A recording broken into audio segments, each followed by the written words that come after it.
Aïcha, fille de véridique, épouse du prophète, flamme de savoir et d'intelligence. Un jour, l'histoire a murmuré une version d'elle qui n'était pas la sienne. On a dit 6 ans, on a dit 9 ans, mais ce n'est pas elle qui a parlé. Ce chiffre vient d'un récit secondaire rapporté bien après sa mort. Ce n'est pas un hadith prophétique ni une révélation, mais un souvenir rapporté par d'autres, parfois un seul homme. Et même si la chaîne est dite authentique, cela ne signifie pas certain.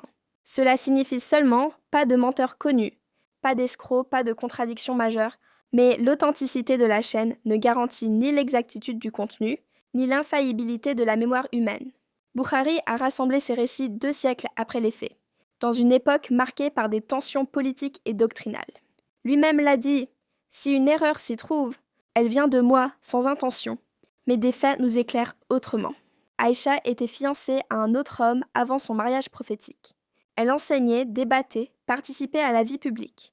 Elle accompagnait les batailles, et à l'époque, le prophète refusait la présence des jeunes de moins de 15 ans. 4 ans après son mariage, elle participa à la bataille de Uhud. Or, aucun enfant de moins de 15 ans n'y fut admis. Ce seul fait contredit la version qui lui donnait 9 ans au moment du mariage. Sa sœur Asma était plus âgée de 10 ans, et Asma est morte à 100 ans, en l'an 73 de l'Hégire, ce qui place Aïcha à environ 17 ans au moment de l'Hégire. Pas 9. Le Coran dit « Éprouvez les orphelins jusqu'à ce qu'ils atteignent la maturité. » Même les biens ne leur sont pas remis avant discernement. Comment aurait-on pu marier Aïcha à 6 ans? Ceux qui s'accrochent à ce récit le font par peur de réfléchir, ou parce qu'ils ne savent pas réfléchir. Et en défendant un détail fragile, ils en viennent à affaiblir la lumière d'une civilisation. L'islam ne commence pas avec Bukhari. Il ne finit pas avec lui non plus. L'islam est plus vaste que les récits. Il est lumière et équilibre.